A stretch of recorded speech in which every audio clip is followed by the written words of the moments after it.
நமக்கு எப்படிப்பட்ட சிந்தை இருக்கணுமா? நம்முடைய சிந்தை இருக்குல்ல, மைண்ட் இருக்குல்ல, நம்முடைய மைண்ட் எப்படிப்பட்ட சிந்தை இருக்கணுமா?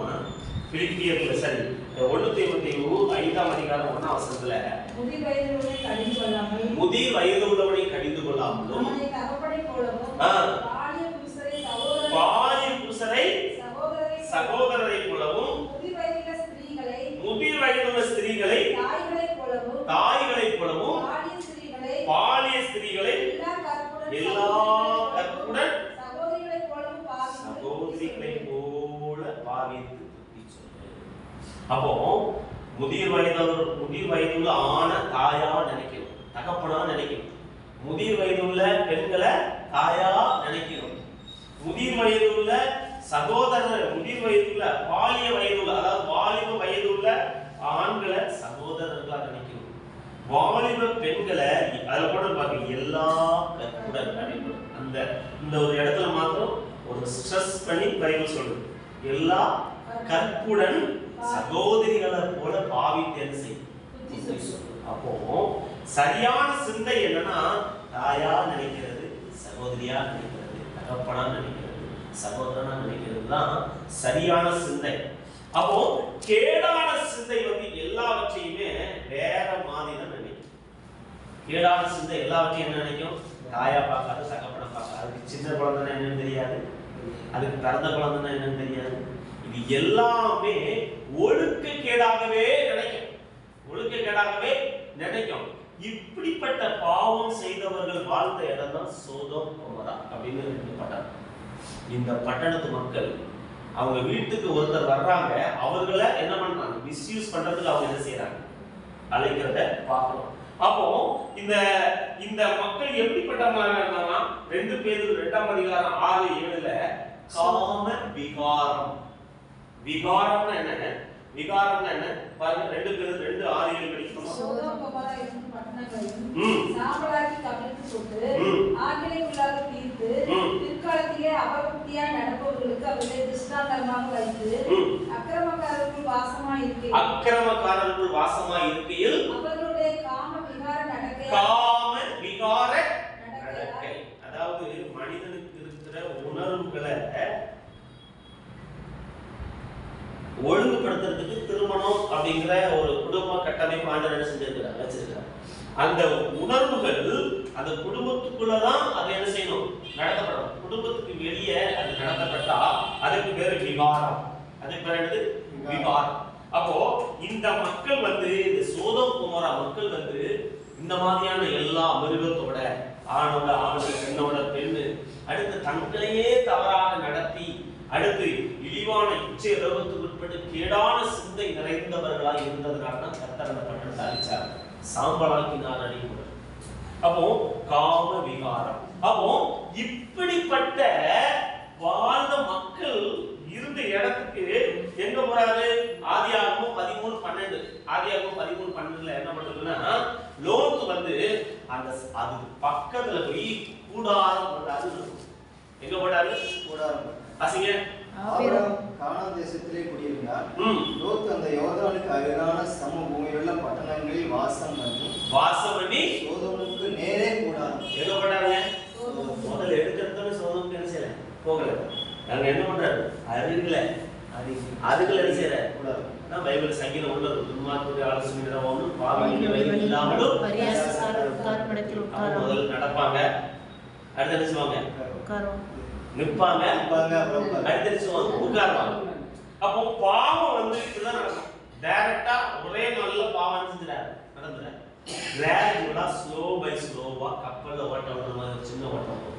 அப்படியே ஓட்டத்துக்கு 1 ஓட்டம் வரும், 2 ஓட்டம் வரும், 4 ஓட்டம் வரும். கடைசியில் கப்பலே மூழ்கி போற அளவுக்கு வாழ்க்கை கப்பல். அப்போ முதல்ல அவன் எங்க போறான்? அருகில் கூடாரம். கூடாரம் போடுறாரு. கூடாரம் என்னது? Temporary shed. என்னது? Temporary shed. 4 இந்த ஷாமியானா பந்தல் போட்டு உட்கார்ந்திருக்காரு ஃபர்ஸ்ட்.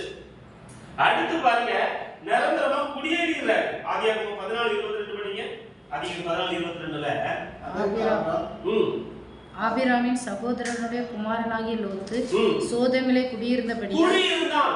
அப்ப அங்க ஒரு வீடு அவருக்கு என்ன கூடாரம் போட்டாரு, குடியே இருக்கிறாரு. அதனால அங்க விட்டுட்டு வர்றதுக்கு அவங்க அம்மாக்கு மிஸ்ஸஸ் லோத்துக்கு என்ன செய்யல, மனசே இல்லை. அங்க போய் குடியிருக்கிறது மாத்திரம் இல்லைங்க, அவர் அங்க ஒரு பதவி இருக்கிறார், அவர் பெரிய பொறுப்புக்கே வந்துடுறார். ஆதியாகமம் 19:1 என்ன பண்றாருன்னா ஒளிமுக வாசல்ல இருக்கிறார். அது என்ன செய்றாரு? லோத்து சோதோமின் வாசலிலே உட்கார்ந்து, சோதோமின் வாசல், கேட் ஆஃப் த சோடம் அப்படின்றது. கேட், இந்த கேட்ல இப்போ நம்ம வந்து வெளிநாட்டுல இருந்து உள்ள வரணும்னா பாஸ்போர்ட் ஆபீஸ் இருக்கும், அந்த இமிகிரேஷன் ஆபீஸ் இருக்கும், ஏர்போர்ட் இருக்கும். அப்போ அங்க ஆபீசர்ஸ் இருப்பாங்க, அங்க முக்கிய அதிகாரிகள் இருப்பாங்க. வெளியே வர்றவங்களும் உள்ள இருந்து வெளியே போறவங்களும் வெளியே இருந்து உள்ள வர்றவங்களும் இருக்கிற முக்கியமான அந்த வாசல்ல அவர் இருக்கிறார். அந்த இடத்துல எல்லாம் அப்போ வந்து காம்பவுண்ட் வால் மாதிரி பெரிய மதில் சுவர் கட்டியிருப்பாங்க. எரிகோவுக்கு ஒரு மதில் பண்ண மாதிரி அந்த கட்டியிருப்பாங்க, ஒவ்வொரு பட்டணத்துக்கு கட்டியிருப்பாங்க. அந்த இடத்துக்கு அவர் என்ன செய்யறாரு? போயிடுறாரு. அப்படின்னா முதல்ல கூடாரவாசியா வந்து பெர்மனன்ட் சிட்டிசனா மாறி இப்போ அரசியல் பதவியில வந்தாச்சு, ஒரு அதிகாரி அளவுக்கு என்ன செஞ்சாச்சு. யோபு ஒரு இடத்துல சொல்றாரு, யோபு 3:21 ஒளிமுக வாசலில எனக்கு செல்வாக்கு உண்டு அப்படின்ற. ஒளிமுக வாசல், அதான் பேரு ஒளிமுக வாசல் அப்படின்னா வாசிங்க. யோபு 3:21 அவைகளில் இருக்கிற அவருடைய மேன்மை போய்விடும் அல்லவா, ஞானமுடையாமல் சாகிறார்கள் என்று சொன்னார். 3:21 பிரேதக்குழியை கண்டுபிடித்ததினால் மிகவும் கழிவு. 3:21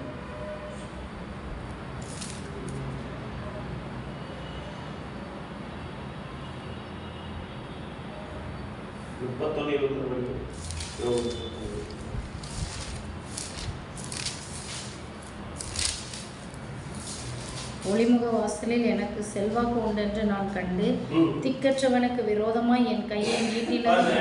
இதான் ஒளிமுக வாசல். ஒளிமுக வாசல்னா அந்த பட்டணத்துல முக்கியமான ஒரு இடம். ரூத்தினுடைய புத்தகத்துல கூட ரூத்தை திருமணம் பண்றதுக்கு போவாஸ் முயற்சி பண்ணும்போது பட்டண வாசலுக்கு தான் போறார். ரூத் 4:1-2 படிங்க. போவாஸ் பட்டண வாசலில் போய் உட்கார்ந்து கொண்டிருந்தான்.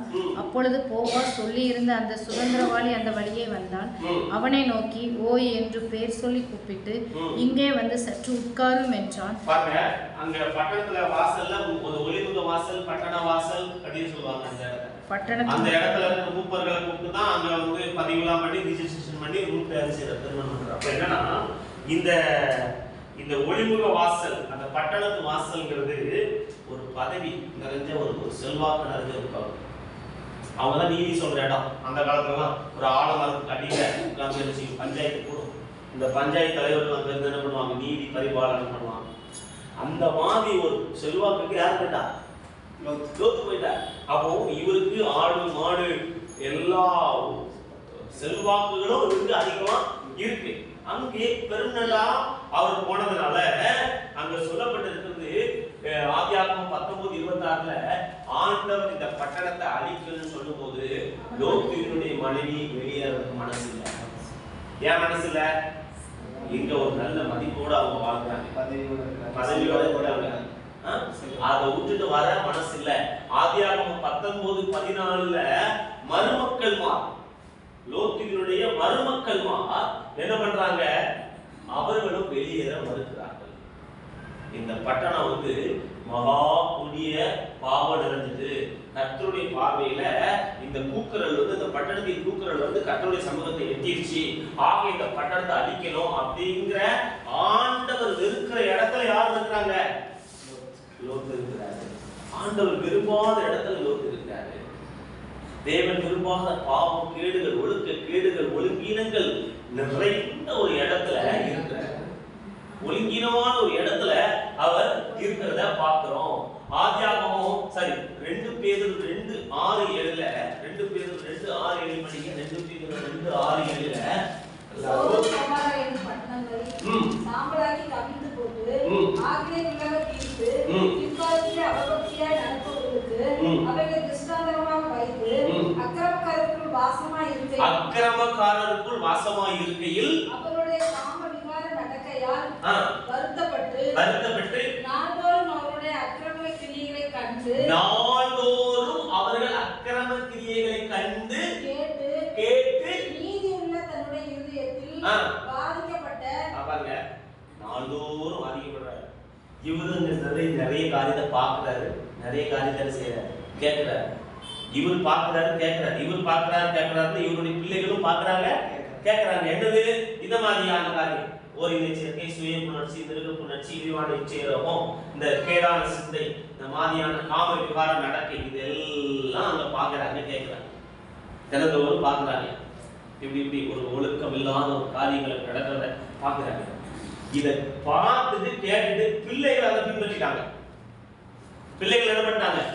பின்பற்றாங்க. எப்படி பின்பற்றாங்க? ஆதியாகமம் 19:32 படிங்க. நம்முடைய தகப்பனால்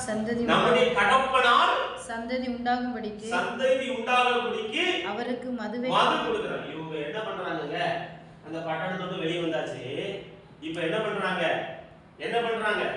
அங்க பார்த்து கேட்டதை செஞ்சுட்டாங்க. என்ன செஞ்சுட்டாங்க? அவங்க என்ன பண்றாங்க? தகப்பனுக்கு மதுபானத்தை கொடுத்து தகப்பனோடு ஒரு இழிவான காரியத்தை நடப்பித்து பிள்ளைகளை பெற்றெடுக்கிறார். தகப்பனுக்கும் பிள்ளைகளுக்கும் நடந்த உறவுல 2 பிள்ளைகள் பாரு. அம்மோன் என்னும் ஒரு சந்ததியும் மோவாப் என்கிற ஒரு சந்ததியும். இந்த 2 சந்ததியையும் ஆண்டவர் ஆதியாகமம் 19:36-37 படிங்க. இவ்விதமாய் லோத்தின் குமாரத்திகள் இருவரும் தங்கள் தகப்பனாலே கர்ப்பவதியானார்கள். மூத்தவள் ஒரு குமாரனை பெற்று அவளுக்கு மோவாப் என்று பெயரிட்டாள். அவள் இந்நாள் வரைக்கும் இருக்கிற மோவாபிற்கு தகப்பன். இளையவளுக்கு ஒரு குமாரனை பெற்று அவளுக்கு பெண்ணவி என்று பெயரிட்டாள். அவள் இந்நாள் வரைக்கும் இருக்கிற அம்மோனியருக்கு தகப்பன். இந்த மோவாபியரும் அம்மோனியரும் யாருடைய சந்ததிகள்? யாருடைய பேரப்பிள்ளைகள்? லோத்தினுடைய பேரப்பிள்ளைகள். இவர்கள் எப்படி பேரப்பிள்ளைகள் உண்டாச்சு? பேரப்பிள்ளைகள் மகன்கள். மகன் தான் சொல்லணும். பேரங்க முறையில வரணும். ஆனா மகன்களா பிறந்திருக்காங்க. இவங்களை ஆண்டவர் ரொம்ப வெறுத்து உபாகம் 23:3 படிங்க. உபாகம் 23:3 ஆண்டவர் சொல்றாரு, அம்மோனியனும் மோவாபியனும் கர்த்தருடைய சபைக்கு உட்படலாகாது. 10ஆம் தலைமுறையிலும் என்றைக்கும் அவர்கள் கர்த்தருடைய சபைக்கு சொல்றாரு. கர்த்தருடைய சபைக்குள்ள 10 தலைமுறை கூட வரலாம். ஏன்னா அவர்களுக்கு இவ்வளவு ஒரு கேடான காரியம் இருந்து அவங்களுடைய வாழ்க்கையே ஒரு சாக்கடை. ஆண்டவர் அவ்வளவு ஒதுக்கிட்டார். எத்தனை தலைமுறைங்க? 10 தலைமுறை. எங்க வரக்கூடாது? ஆலயத்துக்குள்ள வரக்கூடாது. இந்த தலைமுறையில இருந்து ஒருத்தி ஆண்டவரால் ஏற்றுக்கொள்ளப்பட்ட யார்? ரூத். இந்த தலைமுறையில் மோவாபிய பெண் பிள்ளையா. ஆனாலும் உம்முடைய தேவன் என்னுடைய தேவன், உம்முடைய ஜனம் என்னுடைய ஜனம் சொல்லி இஸ்ரவேலின் தேவனாகி கர்த்தரின் சட்டைகளின் கீழே அடைக்கலமா வந்து அவருக்கு தாழ்மை கொண்டு மனதுருகி அவரை தேடுறதுனால அந்த மோவாபிய குடும்பத்துல வம்சத்துல வந்த அந்த ரூத்தை ஆண்டவர் தன்னுடைய குடும்பத்துல சேர்த்துக் கொண்டார். இயேசு கிறிஸ்துவினுடைய வம்ச வழியில ரூத்தினுடைய பேரும். அப்போ என்னன்னா ஆண்டவர் எவ்வளவு இருக்கிறாரு, அந்த பாவத்தை எவ்வளவு இருக்கிறார். அப்ப இப்படிப்பட்ட இடத்துல போய் குடியிருக்கலாமா? இப்படிப்பட்ட இடத்துல போய் அதுக்கு வேற கூடாரம் போடலாமா? இப்படிப்பட்ட இடத்துல ஐக்கியம் கொள்ளலாமா? இப்படிப்பட்ட ஐக்கியம் நமக்கு தேவைதானா? சண்டை போட்டுட்டு போனது யாரோட? ஆபிரகாமோட. அது யாரு? விசுவாசிகளின் உறவு கொண்டது யாரோட? அந்த சோதோம் குமோரா பட்டணத்தோட. அங்க இருந்து எப்படிப்பட்ட பாவமான சந்தி உருவாகுது. எவ்வளவு ஒரு வேதனை. நாம ஐக்கியம் யாரோட கொள்ளணும், எப்படிப்பட்ட நபரோட ஐக்கியம் இருக்கணுங்கிறத நாம தீர்மானிக்க வேண்டிய கட்டாயம். அடுத்து பாருங்க, இவன் 10 தலைமுறை சாபத்தை வாங்கிட்டாங்க. லோத்தினுடைய சந்ததிகள் 10 தலைமுறை சாபத்தை வாங்கிடுச்சு. அடுத்து சாலமோனை குறிச்சு பார்த்தோம்னா 1 ராஜாக்கள் 11:1 ராஜாவாகிய சாலமோன் ஆமோனின் குமாரத்தியை நேசித்ததும் அல்லாமல் மோவாபியரும் அம்மோனியரும் ஏதோமியரும் சீதோனியரும் ஏத்தியருமாகிய அந்நிய ஜாதியரான அநேக ஸ்திரீகளுடன் ஆசை. அந்நிய ஜாதியர்னா அதாவது கர்த்தரை விட்டு விலகி அசுத்தமான நடக்கைகள் கொண்ட வழிபாடுகளை கொண்ட மக்களோடு ஒரு ஐக்கியம் யாருக்கு இருந்துச்சு? சாலமோன். சாலமோன் 1000 மனைவியை திருமணம் பண்ணிதான் கொண்டு போய் 700 மறுமனையாட்டி 700 மனைவி 300 மனைவிகள் மறுமனையாட்டி. அவ்வளவு ஒரு மோசமா இந்த சாலமோன் கர்த்தர் அன்பா இருந்தாராம். 2 சாமுவேல் 13:12-24 கர்த்தர் அவனை அவ்வளவு நேசிச்சார். சாலமோன் அவ்வளவு நேசிச்சார். சாலமோன் மேல அவ்வளவு ஒரு அன்பா இருந்த ஆண்டவர். இவன் ஆண்டவரோட அன்பா இருந்தானா பொழுது அன்பா இல்லை. சாலமோன் என்ன செய்யல? அன்பா இல்லை. அவன் அன்பா இருந்தது யாரெல்லாம்? அந்நிய பெண்களோடு அவன் என்ன செய்யறான்? அன்பா இருந்து இவன் யாருக்கு ஆலயம் கட்டினவன்? கர்த்தருக்கு ஆலயம் கட்டினவன். சாலமோன் யாருன்னா 1 ராஜாக்கள் 11:3 தாவீது ஆசைப்படுவார் கர்த்தருக்கு ஆலயம் கட்டுறது. என்னுடைய வீடு நான் கேதுரு மர வீட்டுல வாசமா இருக்கிறேன். தேவனுடைய பெட்டி எங்க இருக்குது? கூடாரத்துல இருக்குது. ஆக ஒரு நல்ல வாசஸ்தலத்தை அவங்களுக்கு கட்டணும்னு சொல்லி ஆசைப்படும் போது நான் ஆண்டவர் சொல்லுவார், நீ கட்ட மாட்டேன், உன் கற்ப பிறப்பாய் இருக்கிற உன் குமாரன் எழும்பி என்ன செய்வான்? எனக்கு ஆலயத்தை கட்டுவான் அப்படின்னு சொல்லுவார். அதே போல சாலமோன் ஒரு நேர்த்தியான ஆலயத்தை கட்டுவார். அவ்வளவு அந்த ஆலயத்துல ஆசாரியர்கள் வேலை செய்ய முடியாத அளவுக்கு தேவம் மகிமை ஆலயத்தை முழுசும் மூடி அவ்வளவு ஆலயத்துல அவ்வளவு ஒரு மகிமை நிறைந்திருந்த அந்த சாலமோன் யாருங்க மேடைகளை கட்டுகிறான்? ஆசிங்க 1 ராஜாக்கள் 11:7-8. அப்பொழுது சாலமோன் எருசலேமுக்கு எதிரான மலையிலே மோவாபியரின் அருவருப்பாகிய காமோசுக்கும் சீமோன் புத்திரரின் அருவருப்பாகிய மோளோகுக்கும் மேடை கட்டினார். பாருங்க, லோத்து எதுக்கு எதிராக கூடாரம் போட்டாரு? சோதோமுக்கு எதிராக கூடாரம் போட்டாரு. இவர் எதுக்கு எதிராக கொண்டு மேடைகளை கட்டுறாரு?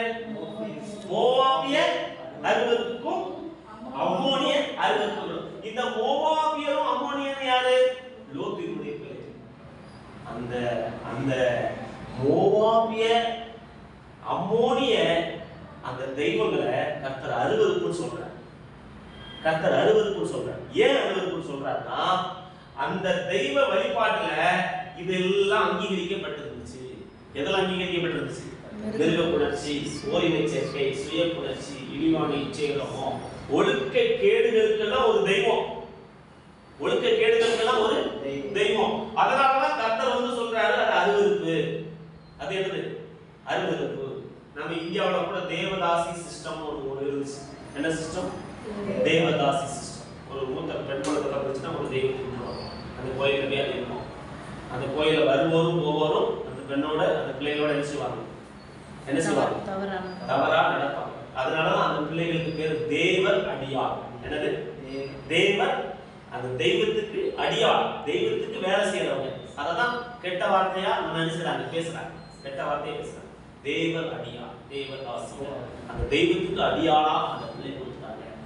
அப்போ அந்த பிள்ளைகளுக்கு முறைதவறிய வருவோர் போவோர் எல்லாம் அந்த பிள்ளைகளோட தவறா நடப்பாங்க. அந்த பிள்ளைகளுக்கு கிடக்கிற அந்த இடத்துல நிறைய பிள்ளைகள் பிறக்க முடியா, அந்த பிள்ளைகளுக்கு தான் அந்த பட்ட பேரை வச்சு என்ன செய்யறாங்க? மக்கள் கூப்பிடுறாங்க. அப்போ இது நம்முடைய நாட்டிலே இருந்துச்சு. மிஷனரிகள் தான் இதெல்லாம் ஒழிச்சாங்க. ஏமி கர்மக்கு நம்மையார் தான் இந்த மாதிரி தேவதாசி முறையில பிறந்த குழந்தைகளை தான் எடுத்து வளர்த்து டோனாவுல வச்சு ஆளாக்கி அவங்கள நேர்த்தியா பண்ணாங்க. இன்னும் கர்நாடகா மாநிலத்தில் அந்த பழக்கம் இருக்கு. தேவதாசி முறை இன்னும் இருக்கு. சதி என்னும் ஒரு பழக்கம். புருஷன் இறந்த உடனே பெண் என்ன பண்ணிடணும்? உடல்கட்டை ஏறி அதோட சேர்த்து சாம்பலாங்க. சோ அதெல்லாம் தெய்வத்தின் பெயரால் செய்யப்பட்டுச்சு. இந்த தேவதாசி முறையும் சதி என்கிற அந்த பழக்கமும் எதின் பெயரால் செய்யப்பட்டுச்சு? தெய்வத்தின் பெயரால் செய்யப்பட்டுச்சு. சோ அதனாலதான் கர்த்தர் சொல்றாரு அந்த தெய்வங்களை அருவருப்பு அப்படிங்கிற. இந்த அருவருப்புகளுக்கு தேவ பரிசுத்த தெய்வத்துக்கு ஆலயம் கட்டின சாலமோனு எருசலேமுக்கு எதிர இந்த தெய்வத்துக்கு மோவாபிய அம்மோனிய அருவருப்புகளுக்கு காமோஸ், அந்த தெய்வத்தின் ஒரு தெய்வத்தின் காமோஸ், ஒரு தெய்வத்தினுடைய மூளை. இந்த 2 தெய்வத்துக்கும் அவன் என்ன பண்ணான்? எவ்வளவு ஒரு அருவருப்பான காரியம். இதனால இவன் 10 தலைமுறை சாபம் வாங்கினான்ல. யாரு? லோத்தினுடைய சந்ததிகள் 10 தலைமுறை சாபம் வாங்கிச்சுல.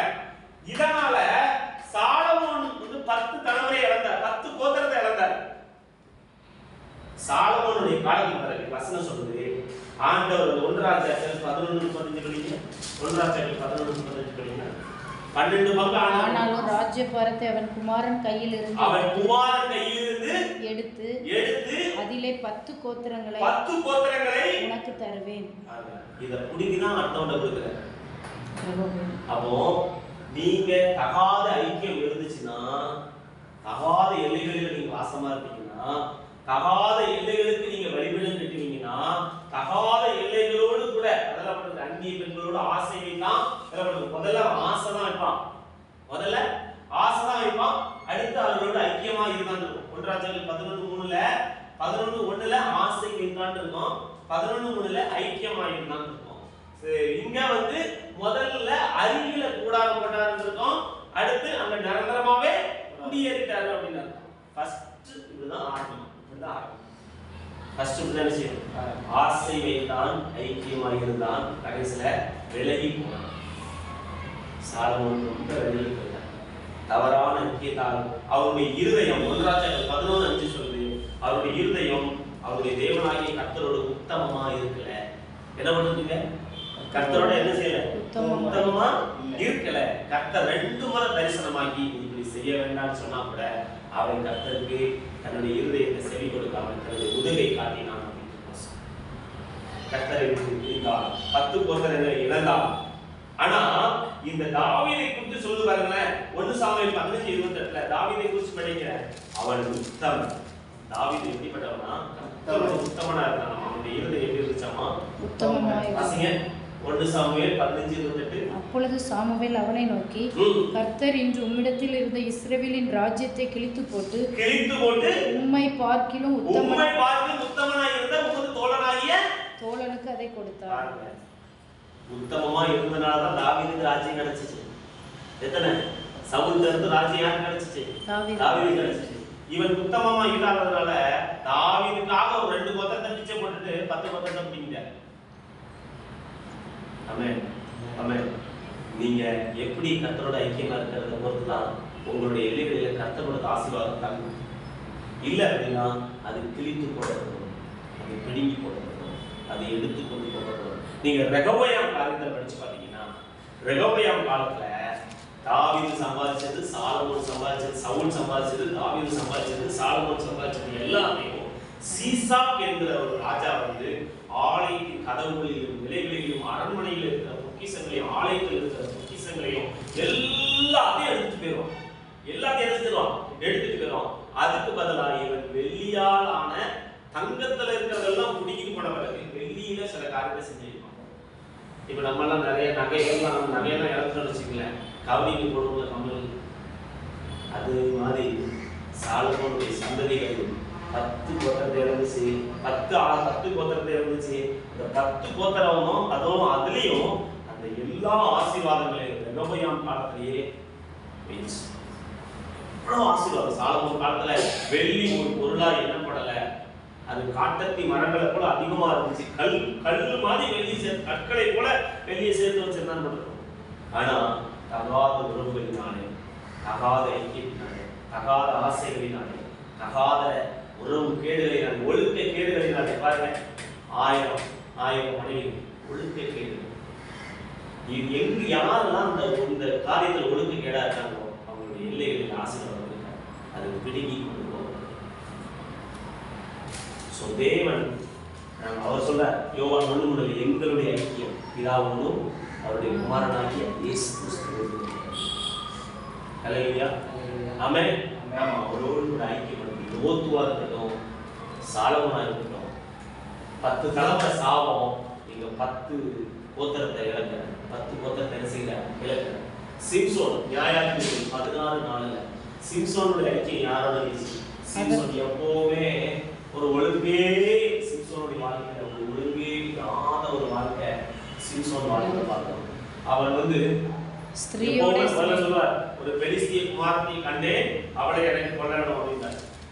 இங்க பாருங்க நியாயாதிபதிகள் 16:4 தெலீலாள் என்கிற ஒரு பெண்ணோட சிநேகமா இருந்தான். தெலீலாள் என்கிற பெண்ணோட சிநேகமா இருந்தான். இந்த தெலீலாள் யாருங்க? உண்மை உள்ளவர் அல்ல. இந்த தெலீலாள் உண்மை உள்ளவர் அல்ல. தெலீலாள் ஒரு துரோகி. தெலீலாள் யாருங்க? துரோகி. உண்ட வீட்டுக்கு ரெண்டாக செய்கிறது. மடியில படுத்து கிடக்கிறாரு சிம்சோன், மொட்டை அடிக்கிறார், காசு தான் நயம் பண்ணி என்ன பண்றா? துரோகம் செய்யறான்.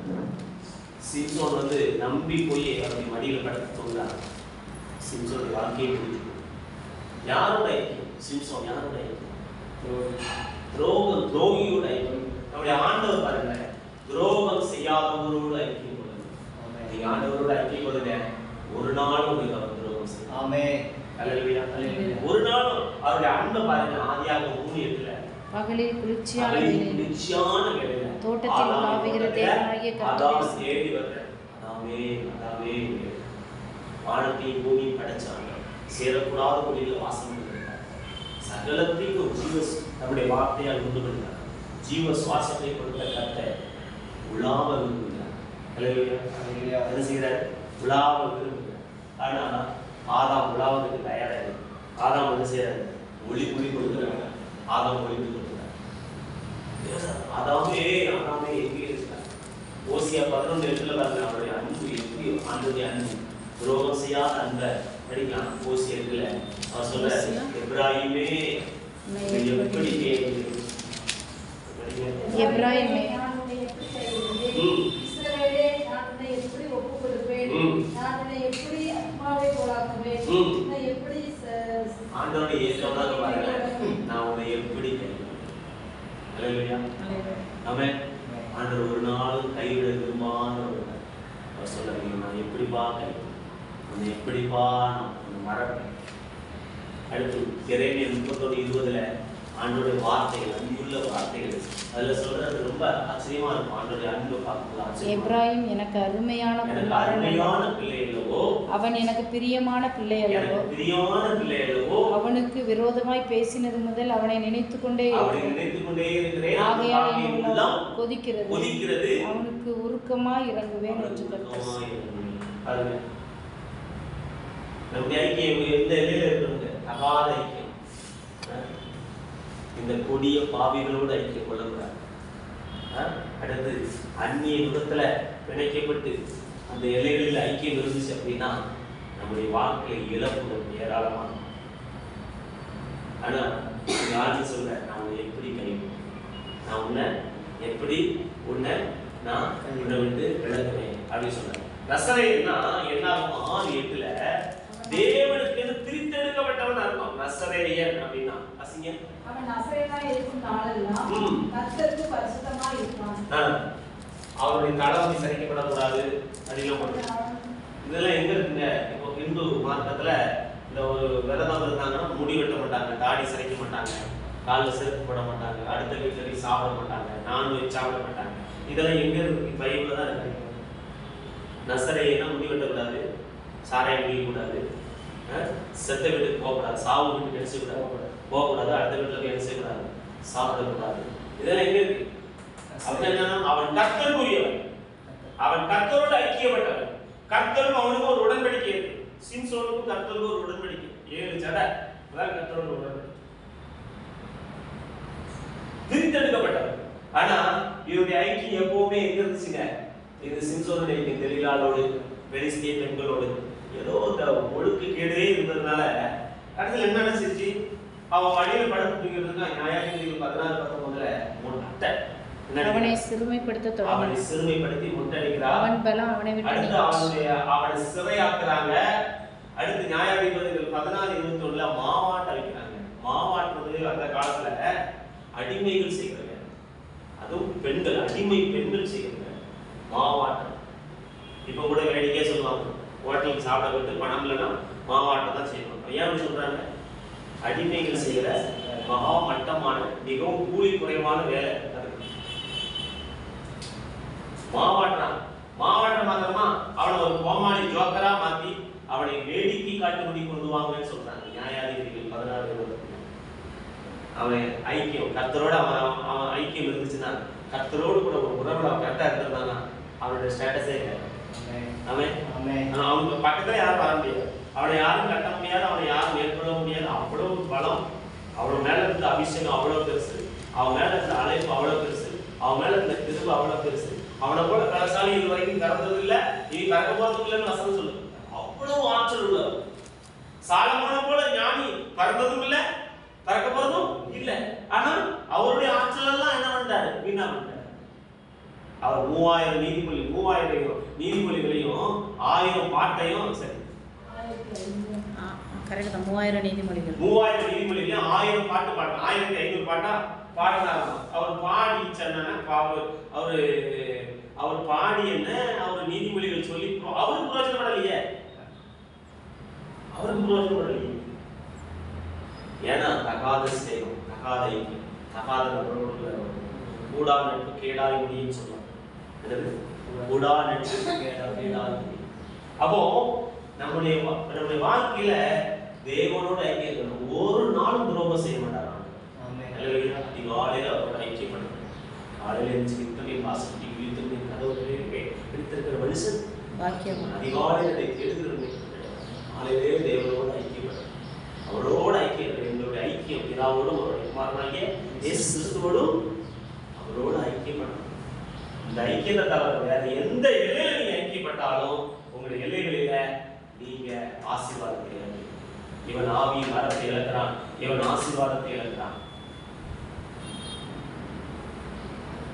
நம்முடைய எல்லோ தவறு சொல்லப்பட்டிருக்கு 2 நாளாகும் 20:37 யோசபா ஒரு நல்ல ஒரு ராஜா, கர்த்தருக்கு பயப்பட்டு வாழ்கிற ஒரு ராஜா. இந்த ராஜா யாரோட ஐக்கியம் கொள்றாருன்னா அமத்சியா என்கிற ஒரு ராஜாவோட ஐக்கியம் கொள்றாரு. அமத்சியாவோட கூட்டிக் கொண்டபடியால் கர்த்தர் உம்முடைய கிரியைகளை முறித்து போட்டார். முறித்து போட்டார். அந்த கப்பல் உடைந்து போயிற்று. கப்பல் உடைந்து போயிட்டு தர்சீசுக்கு போகக்கூடாது. அவங்க கப்பல், பெரிய கப்பல், சாலமோனுக்கெல்லாம் செல்வம் எல்லாம் எதுல வந்துச்சாமா? கப்பல்ல தான் வந்துச்சு. அப்போ பெரிய பிசினஸ் முறிந்து இழப்பாயிடுச்சு. எதனால? முறை தவறி நட்பு. ஆண்டவரே சொல்றாரு அமத்சியாவோட அவர் செஞ்சார் ஐக்கியம் நட்பு கொடுத்துருக்கான். யோசபாத் வந்து இதுக்கு முன்னாடி ஒரு இடத்துல இருக்கும். ஆகாபோட போய் யுத்தம் பண்ண போவார். ஆகாபு கர்த்தருக்கு கேடானதை செய்ய தன்னை விற்று போட்டவன். ஆகாப் யாரு? தன்னை விற்று போட்டவன். கர்த்தருக்கு பிரியமில்லாததை செய்யறதுக்கு தன்னை விற்று போட்டவன். அவங்க கூட போய் யுத்தத்துக்கு போவான். யுத்தத்துக்கு போகும்போது 2 பேரும் வேஷம் மாறி என்ன பண்ணுவாங்க? யுத்தத்துல போவாங்க. ஒருத்தன் வந்து இவன் மேல எழுதிடுவான், செத்து போயிருப்பான். அந்த நேரத்துல ஆண்டவரை நோக்கி கூப்பிடுவான். கர்த்தர் அவனுக்கு அனுசாரியா இருந்தார். செத்த போயிருக்கணும். அப்பவும் முக்தி வராம கிருபையும் கூடாத நட்பு, கூடாத ஐக்கியம் இருந்ததுனால என்ன நடக்குது? அந்த வாழ்க்கையில் இழப்புக்கு மேல இழப்பு, கட்டத்துல ஜீவனே போயிருந்திருக்கணும். அந்த மாதிரியான ஒரு இழப்பு யோசபாத்துடைய வாழ்க்கையில வந்துச்சு. நம்முடைய அழைப்பு என்னன்னா 1:1 நம்முடைய குமாரனும் நம்முடைய கர்த்தருமாய் இருக்கிற இயேசு கிறிஸ்துவுடனே ஐக்கியமாய் இருப்பதற்கு உங்களை அழைத்த தேவன். உங்களை என்ன எதுக்கு அழைச்சிட்டாங்க? உங்களை என்ன எதுக்கு அழைச்சிட்டாங்க? இயேசுவோடு ஐக்கியம். அல்லேலூயா, அல்லேலூயா. நம்முடைய ஐக்கியம் அவரோட தான் சொல்றார். யோவான் 1:3 எங்களுடைய ஐக்கியம் பிதாவோடும் அவருடைய குமாரனாகிய இயேசு கிறிஸ்துவோடு இருக்குது. இங்க 1:1 பவுல் சொல்றாரு அவர் நம்மை அழைச்சதே அவரோட ஐக்கியமானது. அல்லேலூயா, அவரோட ஐக்கியமாயிருக்கிறது. 1:10-16 திருவுருத்து எழுதுற பார்த்தீங்களா? இந்த திருவுருத்து எதுக்கு சிம்பிள்? எதுக்கு சிம்பிள்னா பிளட் கவர்னன்ட். என்ன கவர்னன்ட்? பிளட் கவர்னன்ட். திருமணத்துல ஒரு கவர்னன்ட் பண்றாங்க. ஒரு ஆணும் பெண்ணும் ஒரு உடன்படிக்கை பண்றாங்க. கழுத்துல தாலி ஏத்துறாங்க. அவங்க உடலால் ஒரு சேர்ந்து ஒரு உடன்படிக்கை பண்றாங்க. நாங்க இருவரும் கணவன் மனைவி அப்படின்னு சொல்லி. அதே போல ஆண்டவர் நம்மோடு எப்படி உடன்படிக்கை பண்றாரா?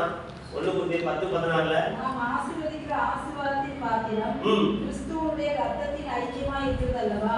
நாம் பிடிக்கிற அப்பம் கிறிஸ்துவுடைய சரீரத்தின் ஐக்கியமாய் இருக்கிறது. பாருங்க, நீங்க அந்த அப்பத்தை சாப்பிட்டு அந்த ரசத்தை நீங்க சாப்பிடும்போது என்ன அர்த்தம்னா அவரோட ரத்த உடன்படிக்கை பண்ணிட்டீங்க அப்படின்னு அர்த்தம். அவருக்கும் உங்களுக்கும் ஒரு ஆத்ம பிணைப்பு உண்டாயிட்டு பிணைப்பு, ஒரு இணைப்பு அது உண்டு பண்ணும். அதனாலதான் அதை கவனமா செய்யணும். அதுல இந்த கர்த்தருடைய பாத்திரத்திலையும் பேய்களுடைய பாத்திரத்திலையும் உங்களுக்கு என்ன செஞ்சது கூடாது, இருக்க கூடாது. நீங்க இங்கேயும் அங்கேயும் சாப்பிட்டீங்கன்னா என்ன நடக்கும்? அப்போ உங்களுடைய ஐக்கியம் கர்த்தரோடு இருக்கணும். பேய்களோடு உங்க ஐக்கியம் இருக்கக்கூடாது. உங்க ஐக்கியம் கர்த்தரோடு இருக்கணும். அடுத்து அதுல என்ன சொல்லப்பட்டிருக்குன்னா 1:2-13-14 நம்முடைய ஐக்கியம் பரிசுத்த ஆவியானவரோட. கர்த்தராகிய இயேசு கிறிஸ்துவினுடைய கிருபையும் தேவனுடைய அன்பும் பரிசுத்த ஆவியானுடைய ஐக்கியமும் உங்கள் அனைவரோடும் யாரோட ஐக்கியம்? பரிசுத்த ஆவியானவரோட. ஹோலி ஸ்பிரிட். அவர் பேர் ஹோலி ஸ்பிரிட். அவர்ட்ட இந்த மாதிரி சுபாவம்லாம் இருக்க. அல்லேலூயா. இந்த மாதிரி சுபாவம்லாம் என்ன? அவர் பேர் என்னது? சத்திய ஆவி. இந்த மாதிரி சுபாவம்லாம் என்ன செய்யாது? இருக்காது. இந்த மோவாபிய காமோசினுடைய சுபாவமும் மோலோக்கினுடைய சுபாவமும் அவர்கிட்ட என்ன செய்யாது? இருக்காது. அருவருப்பானவர் அல்ல. அல்லேலூயா. very holy spirit. நிறைய ஸ்பிரிட் இருக்கு இந்த உலகத்துல. அருவருப்பான ஸ்பிரிட், இதெல்லாம் அருவருப்பான ஸ்பிரிட். இந்த அருவருப்பான ஸ்பிரிட்டுக்கு எல்லா இழிவான இச்சை லோகத்துல அந்த சுவாபம் இருக்கும். ஹோலி ஸ்பிரிட் அவர் பரிசுத்த ஆவியானவர். அப்போ அந்த ஆவியானவர் உங்க மேல இருந்தா உங்களுடைய சுவாபமும் ஹோலியா இருக்கும். அல்லேலூயா, அல்லேலூயா. ஹோலி ஸ்பிரிட். அப்போ அவரோட ஐக்கியமா இருக்கவும், இயேசு கிறிஸ்துவோட பிதாவோட பரிசுத்த ஆவியாரோட ஐக்கியமா இருக்கவும், அவருடைய ரத்தத்தால உடன்படிக்கை பண்ணி அவருடைய பாத்திரத்துல பங்குள்ளவர்களா இருக்கவும் தான் நம்ம என்ன செஞ்சிருக்கிறார், ஆலயத்தில் இருக்கிறார். அப்போ இந்த இந்த ரத்தத்தோடு கூட உடன்படிக்கை பண்ணின எல்லாருமே 1 யோவான் 1:7 சொல்லுது, நாம எல்லாரும் சகோதரர்கள். அவர் ஒளியா இருக்கிறது போல நாமும் ஒளியிலே நடந்தால் ஒருவரோடு ஒருவர் ஐக்கியப்பட்டிருப்போம். இந்த இயேசுவோடு, இந்த பிதாவோடு, இந்த பரிசுத்த ஆவியானவரோடு யாரெல்லாம் ஐக்கியப்பட்டிருக்காங்களோ அவர்கள் எல்லாரும் சகோதரர்கள்.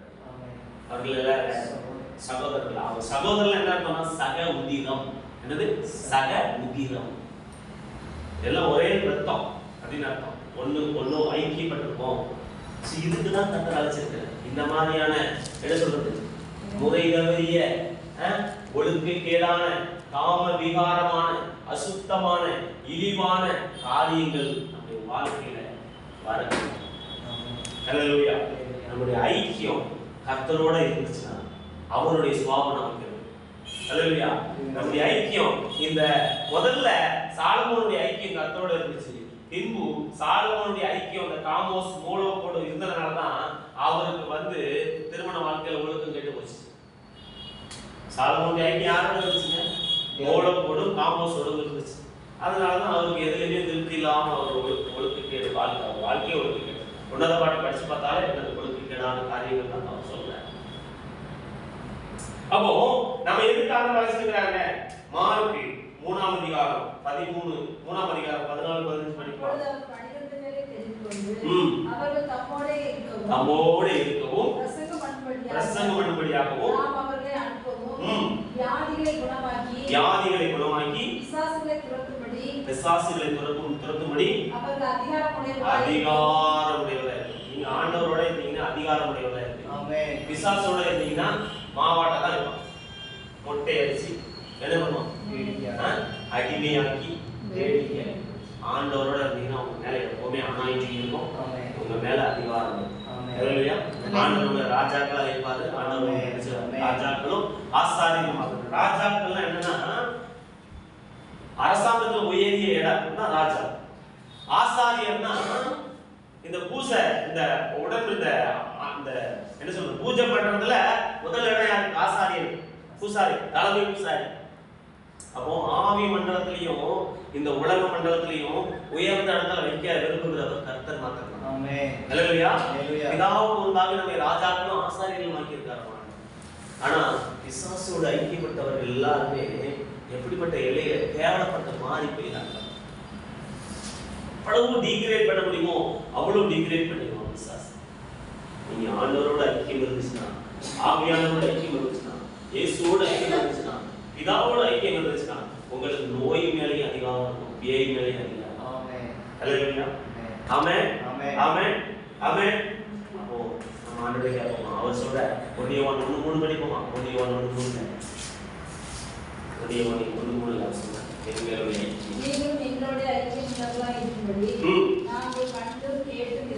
நாங்கள் கண்டும் கேட்டும் இருக்கிறதை உங்களுக்கு அறிவிக்கிறோம். எங்களுடைய ஐக்கியம் பிதாவோடும் அவருடைய குமாரனாகிய இயேசு கிறிஸ்துவோடும் இருக்கிறது. அல்லேலூயா. ஆமென். ஆமென். எல்லாம்